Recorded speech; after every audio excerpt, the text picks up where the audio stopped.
Good evening, Interworld. Sergeant Slack here from Banana One Productions. Welcome you back to this episode 58 of my hardcore Minecraft playthrough. In the last episode, we talked a little bit about religion, and we did religion, and we did a bit of mining. In this episode, we're going to do a bit more mining, and we're going to talk about something else. So without further ado, in this episode,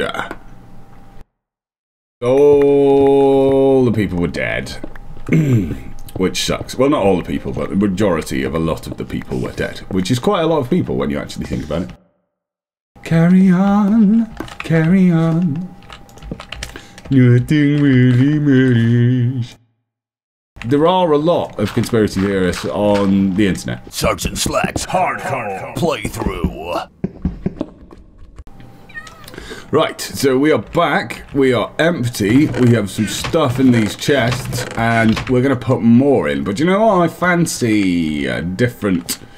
no, I was going to say I fancy a different direction, we're going to head that way. But we already have problems, and do you know what, I'm going to mine out a little bit closer to home. So, I'm going to put a block in down here, so that I know I still have mining stuff to do. And I'm sure you're all on tenterhooks to know what the mining chat is for today. Today we are going to talk about politics. Now, politics is another one, just like religion, where people have a strong emotional connection to this. This is another reason why you don't talk about politics. You don't talk about politics, don't talk about religion, and I think, is it money or is it death? I can't remember which one it is. That's the third one that no one ever talks about. But, yeah, we're going to talk about politics. And politics is another touchy subject because, again, people base a lot of their entire character on their political beliefs. And things get a little heated and it gets a little tricky. So, to start talking about politics, I think we need to do some definitions first. Because that's the one thing that gets... Because you're not taught politics when you're young. I wonder why. It's because the people who are in... Politics has become corrupt. And it's all about power, and it's all about control. And it's all about controlling the masses. And this wasn't originally what politics was supposed to be. Politics was supposed to be, you know, getting into the nitty-gritty of running the world and solving problems.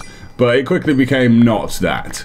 And it quickly got out of hand and became something else vastly different. Let's just whack a torch in there before we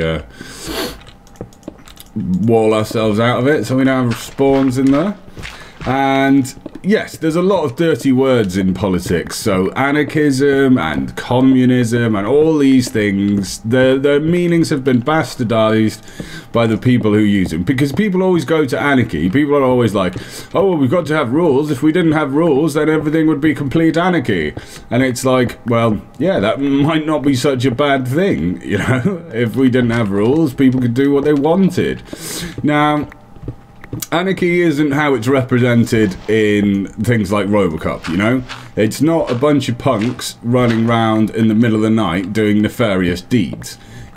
That's not what it is. That's the popular media misconception as to what it is, which has been created, I believe, to disparage anarchy, because people don't want anarchy. People don't want you to know that there is another way of doing things. They want you to believe that the existing two-party political system is the only thing we can possibly have. Because that allows them to... spooky sound effect. That allows them to keep control over people, and keep control over people without having to get out the guns and force people to do things how they do in all the dystopian futures. So people have always used... oh, diamonds!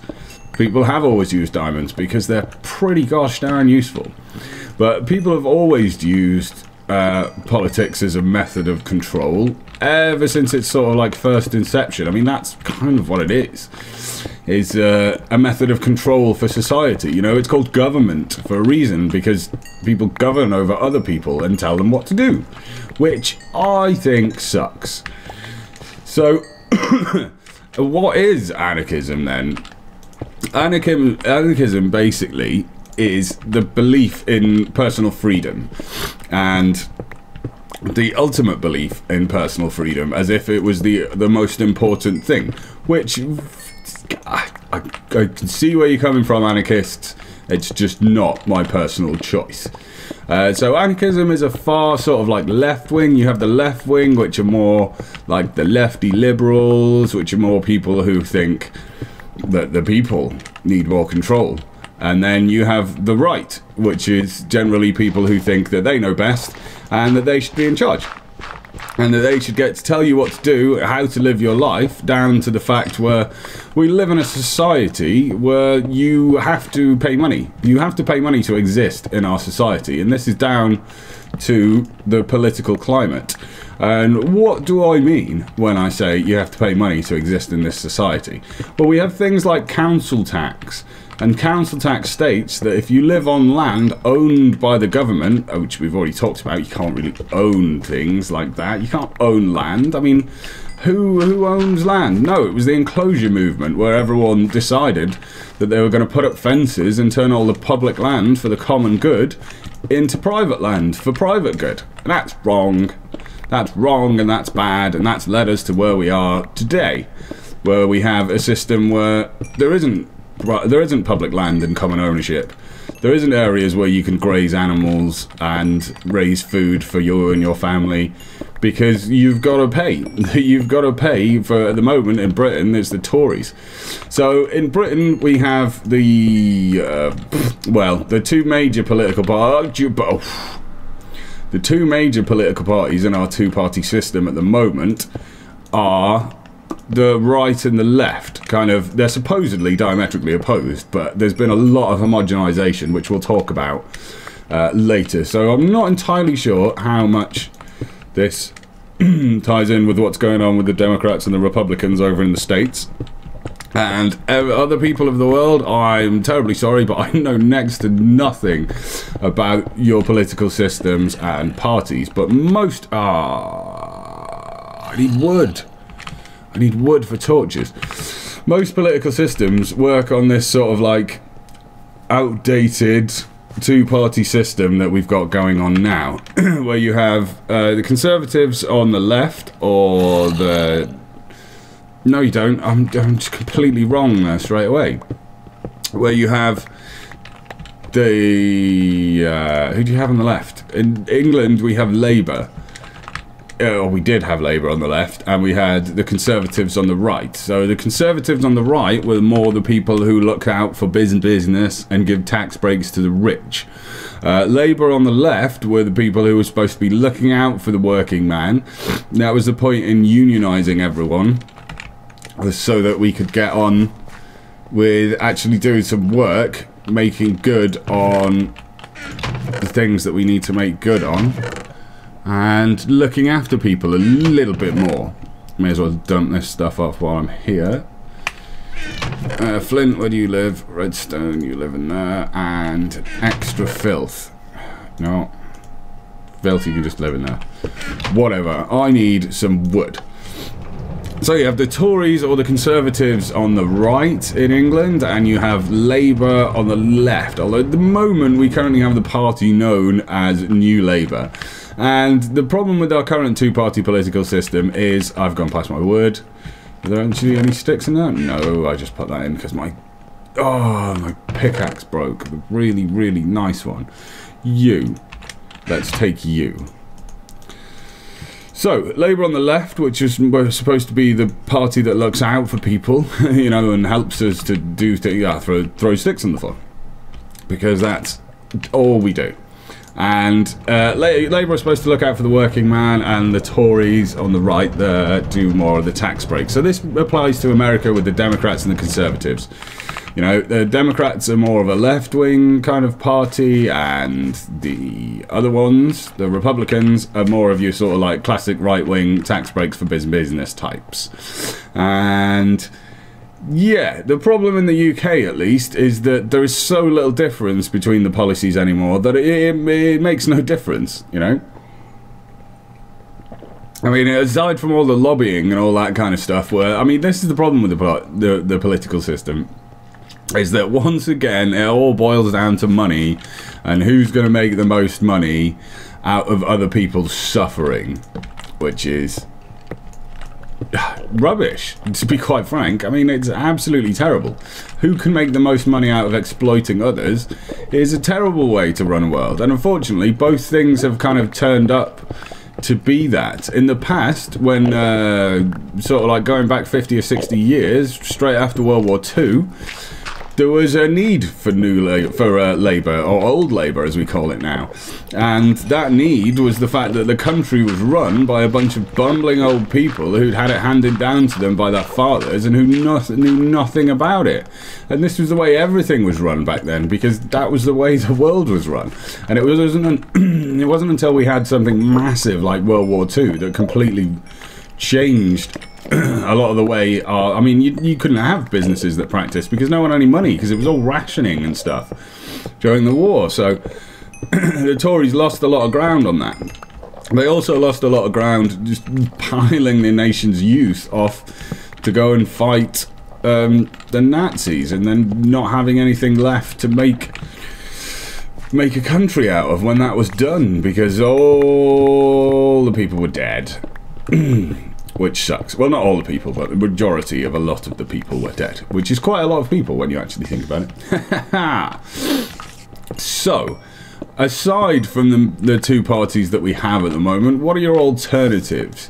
Well, you've got extreme groups on either end. So at the far right, you've got all your horribly, horribly racist parties like the Tea Party in the States, and that confused me a second there. You've got the Tea Party in the States, and you've got people like the BNP in Britain, which they're just horribly racist, and they're all like, our country is for us, and everyone else should just get the fuck out. And it's like, dude, there's one population on this planet, and it's all of us, and we're all in it together, and if you can't see that, then... I mean, you're entitled to your views, but don't persecute people in my name. I mean, Jesus, that's the worst thing you can possibly do. So, you've also got far left movements. None sort of spring to mind. The most common one that people go for is communism, because of the whole thing that happened with the Cold War and the Soviet Union growing power and that kind of stuff, you know. I mean, I'm pretty sure the Russians were the first people to actually get something into space, and it was only America wanting to show its dominance that led us to go to space in the first place. Which, again, is another shitty way of doing things. That's the problem with politics, is it's a giant popularity contest. And it's like being back in high school, and Jesus, just get over your egos and do some good for people. That's what you're supposed to do. So, touch briefly on communism there, which is another dirty word. It's a dirtier word than anarchism, because at least anarchism has some good proponents of it. I've talked to lots of people, because personally, I'm a little bit of a communist, because I think, as I've already said, you know, there's one tribe of people on this planet, and it's all of us, and we need to work together. The only conceivable way I can see to move forward is if we do it as a unit. Otherwise, we're going to fight each other until we run out of things to fight about, or run out of people to do the fighting, and Mother Nature reclaims the Earth and throws up another species that's hopefully less useless than us at running things. Lava. So I'm going to have to go up and over that, because I remember it. I remember as if it was only yesterday. Because, no, it wasn't yesterday, it was a couple of days ago. What about that? Yeah, now back down to the level I was on. Good, so we will continue here. It does seem to be, to me, to be more diamonds, sort of like right back underneath my house. Which makes me wonder if they spawn under spawn. Haha, spawn under spawn. Well, no. Bad slack. So, communism is an incredibly dirty word, and let me just first start by saying that pretty much everything you know about communism as it stands is wrong. It's all information that's been fed to you by the media. It's information that you've learned and your parents have learned during the Cold War, which is when we were like, kill the unbelievers. and they've got nukes, and they're going to come over here and ruin everything. And well, it didn't happen. But what happened in the Soviet Union may have started out as a communist experiment, but it quickly devolved into a kind of fascist dictatorship, state socialism kind of vibe. And that couldn't be farther from what communism is supposed to be. Oh, I'm in the base of the thing. No, alright. Any way of controlling you?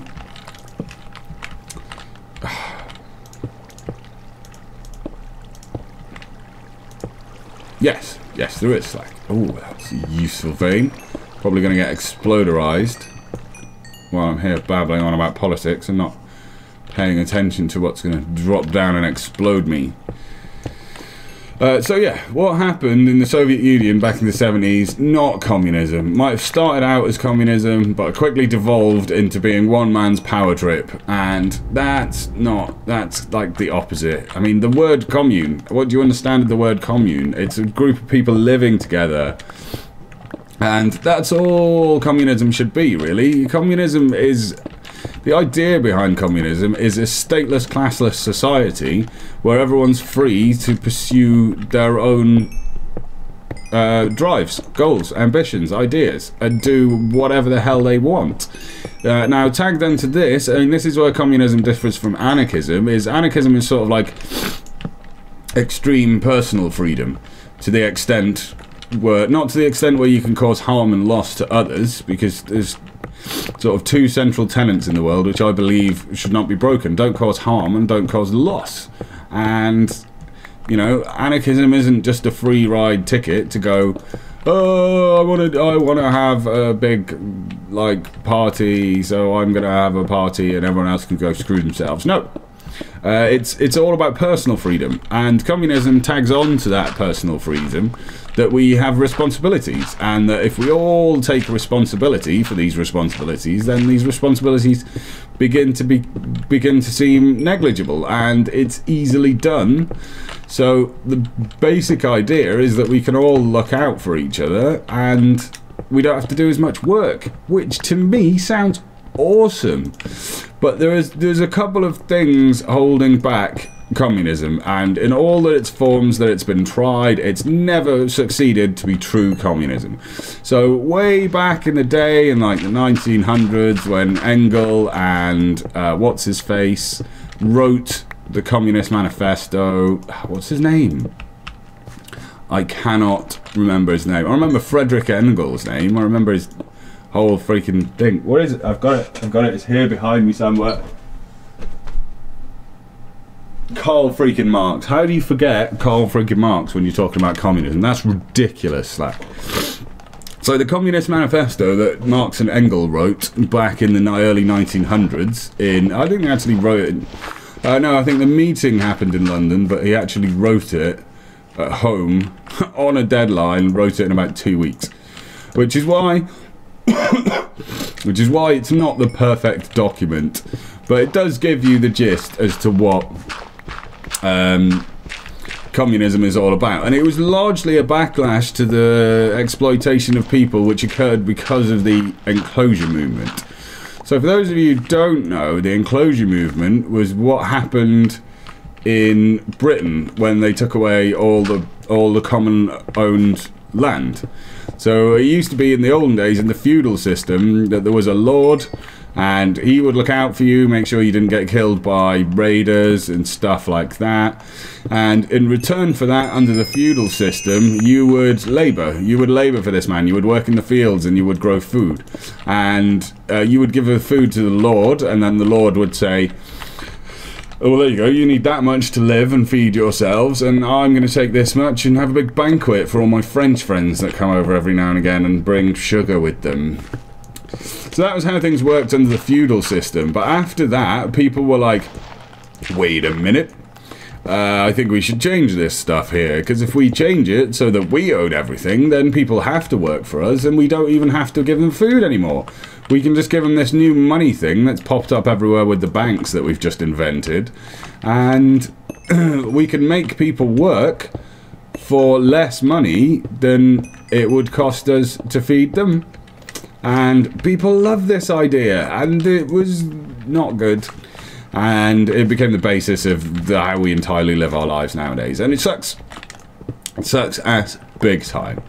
So, what communism states is that you have to have, in order to get back to this equal, classless, stateless society where no one has dominion over anyone else, there has to be a big event, a big apocalyptic event. Oh, diamonds. Nice. That's actually what I need the most. Just why we're doing all this mining.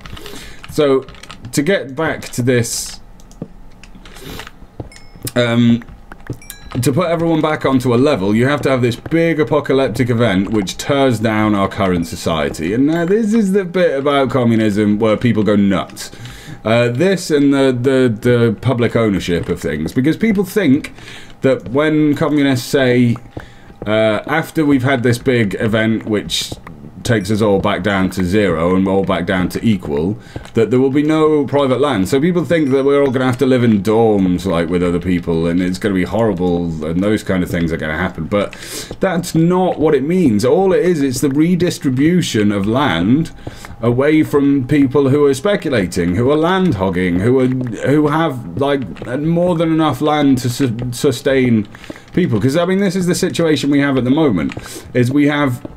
It's grossly, this is a gross oversimplification because it's been going on for years and the situation is actually much worse than I'm about to portray. But basically, we have a situation where, as was pointed out with the Occupy protests and things, 1% of the world own 99% of the world's wealth. So this also ties into land and things. So you have the situation where, for instance... you have conveniently 201 people living in a small town and village. Now, one person that lives in that village, the landowner, owns enough land to sustain all of those 201 people and to sustain them comfortably, to sustain them in a classless, stateless society where everyone could just do a few hours work and then spend the rest of their time pursuing whatever the hell they want. Just sitting there, staring at a tree, playing their guitar, whatever. That bit is not important. The important point to take from this part of the story is that you have an area of land capable of sustaining 201 people. But one person owns this land. He then, in return for owning this land, which he didn't do anything to own, it was just that his father put a fence around it and said, "This is mine. Go away, this is mine. If you want to be here, you've got to pay." And so you have this situation where one person owns enough land to sustain everyone in the village, all 201 of them. So one person is in control, and he can make the other 200 people in that village do exactly what he wants, which is usually giving him money. Oh, I'm full, and I need the coal. I don't really need 7 sticks. But I could do that, and then I could do that, and everything is very groovy. So, oh really? But I just made a space. Oh no, I didn't. I've got 12 torches. Look, you know what? I'm just going to put a bunch of torches there so that I actually have some space to carry on.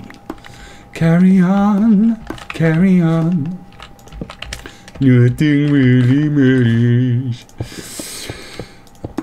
So you have this village where one guy controls that. I mean, that's not an ideal situation, if you ask me. That's a sucky situation, because that one person is in power over all those other 200 people. The one person that controls the land that sustains 201 people is in charge of everyone. And it starts off nice enough, you know. It starts off like, oh, well, you can work my land, and in return, I will let you live here, and we'll all have food and everything will be very groovy. There's nothing for it. I'm going to have to go back, aren't I? And everything will be groovy. Are you guys cool with that? And they go, yeah. And then after a while, this guy realizes that he's missing a trick here. And that if he exploits the people more that live in his village, then not only will he be fine and not have to do any work in his life because he's a rich landowning daddy, it means that he can then actually make a fuckload of money out of these people. Because the whole basis behind... No, that's a different thing. We'll get into that next. So communism states that that kind of ownership of private property will be abolished.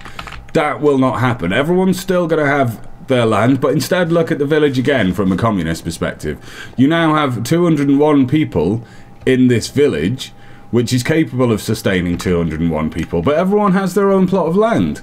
Everyone decides what they're going to plant. Everyone decides if they don't like courgettes, then they're not going to grow freaking courgettes, because they don't want to eat courgettes. Because courgettes are quite nice, actually. But some people don't like courgettes, and that's the point in communism, is everyone gets what they want. There's no one person at the top profiting from everyone else's labour, basically. That's what it comes down to. The idea behind communism is, in any kind of society, from ancient to feudal to modern, there's always been a fight for control, and the fight for control is over the surplus of labour. So this theory states that, and this was the founding of communism, this theory states that whoever is in control of that excess of labour is in control of the society at large.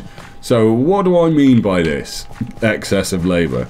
Well, basically, it has nothing to do with the political party Labour that I mentioned earlier, but basically you go and work in the field, and it doesn't take you all day to plough a field and to plant enough food to sustain your family. It doesn't take you all day to go out into the wild and have a bit of a root around out there and find yourself food, like hunter-gatherer style.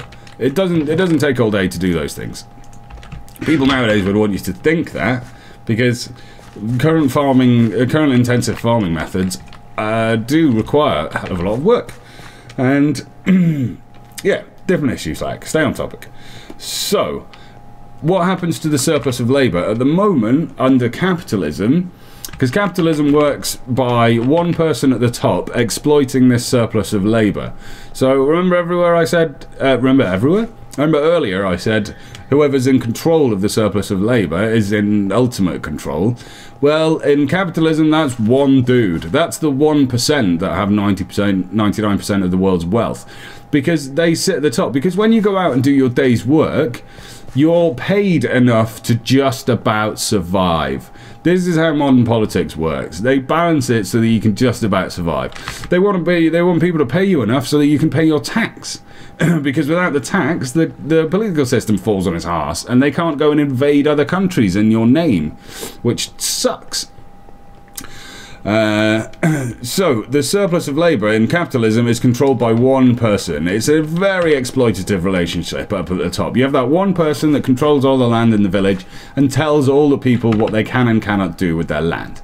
Now, communism states that everyone is equal and that you personally control your surplus of labour. So once you're done working your own little patch of land, you can then do whatever you want. Like I said, look at a tree, play with a butterfly, learn the guitar, do whatever you want to do with your time, which is awesome and is a life a lot of YouTubers have, which is great.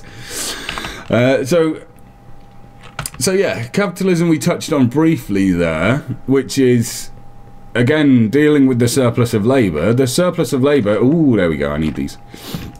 The surplus of labour is controlled by that one powerful person at the top, i.e. the landowner, and he tells you what you can and cannot do with your surplus of labour. So under capitalism, you go out and you work in the fields, and you don't just make enough food for you and your family. No, because that's not how the system works. You go out and you make enough food for you and your family, and then the excess food that you make from your farming goes to the landowner. The landowner then sells it on and makes profit out of it, makes money out of it. They make money out of exploiting your hard work. The whole basis of capitalism is that you are paid less than the amount of wealth you actually create. Because that's how people make profit. That's where profit comes from. And don't give me all this, oh, Slack business is really good, it gives people jobs and stuff like that. No.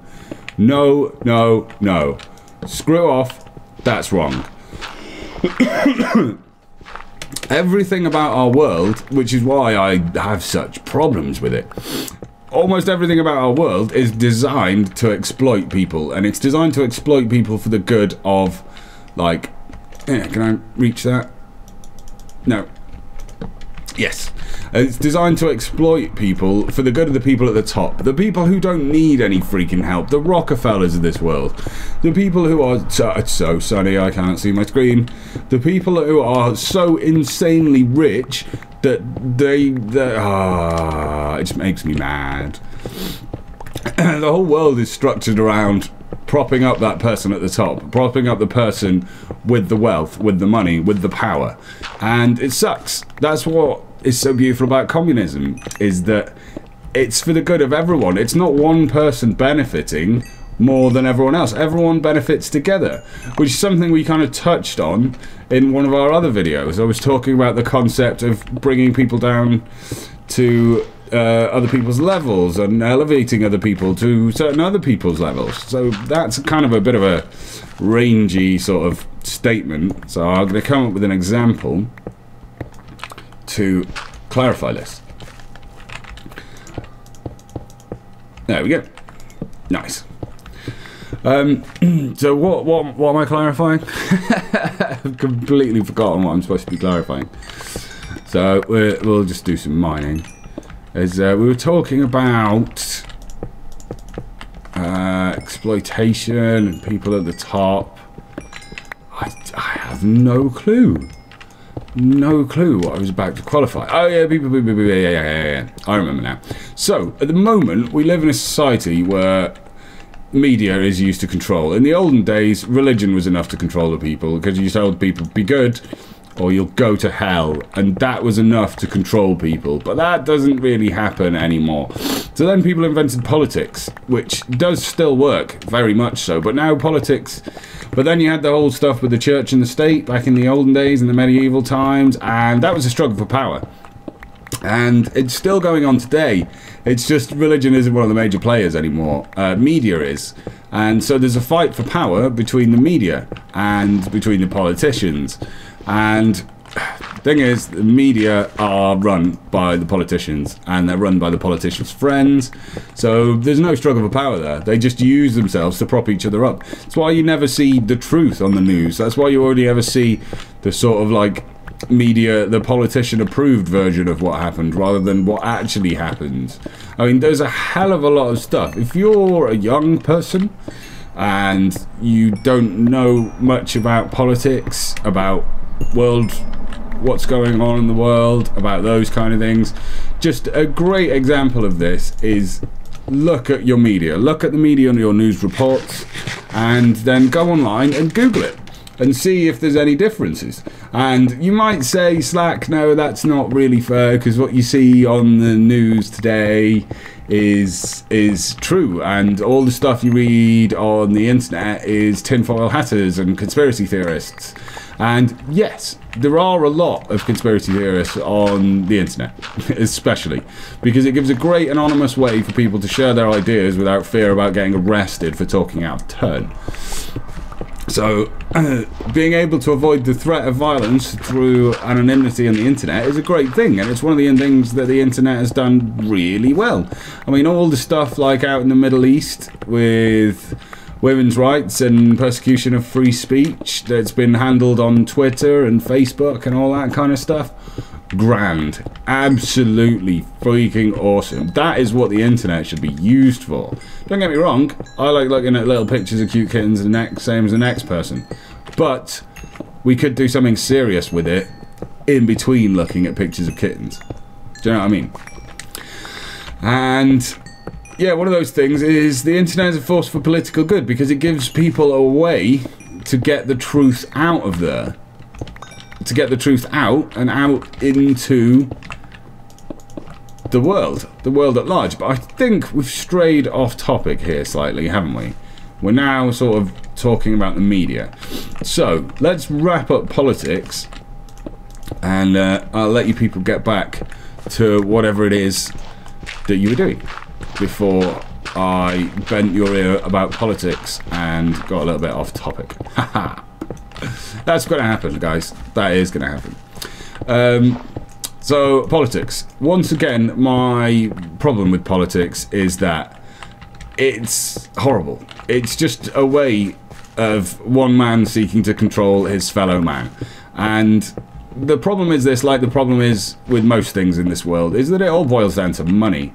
Is people only care about money, apparently, nowadays. In the olden days, money was a great way to trade things without having to say, like, oh, I make bread, you've got eggs, do you want to swap my bread for eggs? And the egg farmer goes, oh, no, actually, I'm sorry, I'm gluten intolerant, so no eggs for you, you're just going to have to sit there and eat your bread. So, whoa, Jesus, no, stop making it worse, Slack. Oh. So, that is not a particularly a good place to be in. If I do that, then I can have lava without being able to walk into it. Yay! I'm blocked in with the lava! Good. So, on my way back, I will summarise what we were talking about. Which I think I was doing before I got scared by the lava. And we got a little off track. So, my problem with politics is that it's all about controlling your fellow man. And that is wrong. That's something I fundamentally disagree with. And a lot of the time it's all about controlling your fellow man for the benefit of people like the rich, who really don't need to control their fellow man. They've already done enough of it over their lifetime. That's how they got rich in the first place.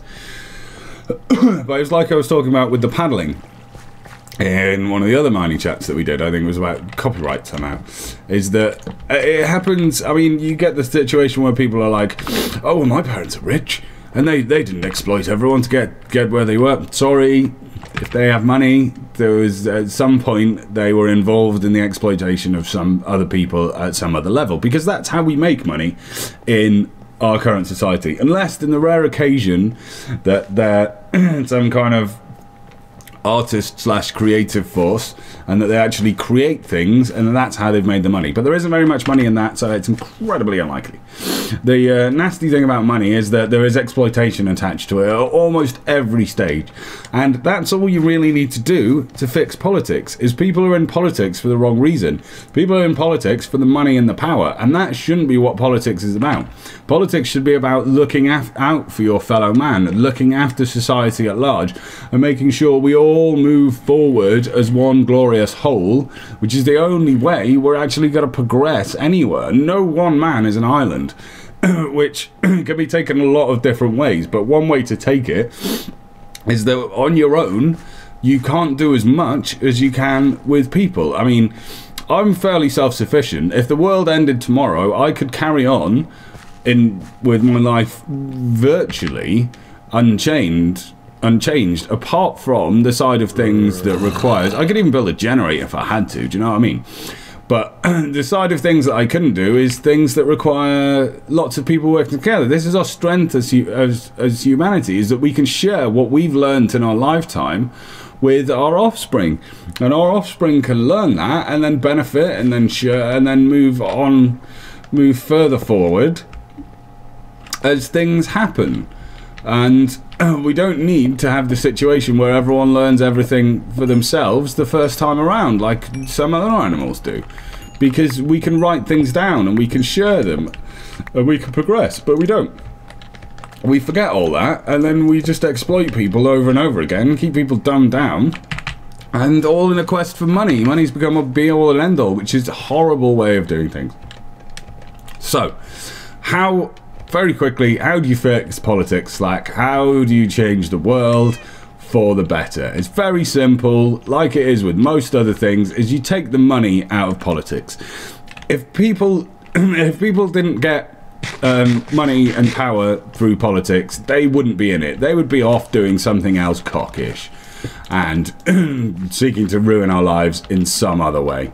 Because this is what the people who are in charge of these things actually want, is they want the money and the power. So if you take the money and the power away from it and turn it back into what it's supposed to be, which is a force for good for the common people, then you fix a lot of the inherent problems with the system as it currently stands, which, for my money, is something good, something we need to do before it's too late. So, This is Sergeant Slack from Banana Bomb Productions saying thanks very much for joining me for this episode 58 of Hardcore Minecraft. Sorry it's been a bit of a long one, but politics is one of those subjects where I need to rant about it and get it off my chest. So there we go. Comment, like, subscribe if you did, guys. If you have anything to say on the whole politics issue, then feel free to get into an argument with me about why communism isn't the best way to go. I will take on all comers. In the meantime, we'll catch you later, guys. Ta-ra.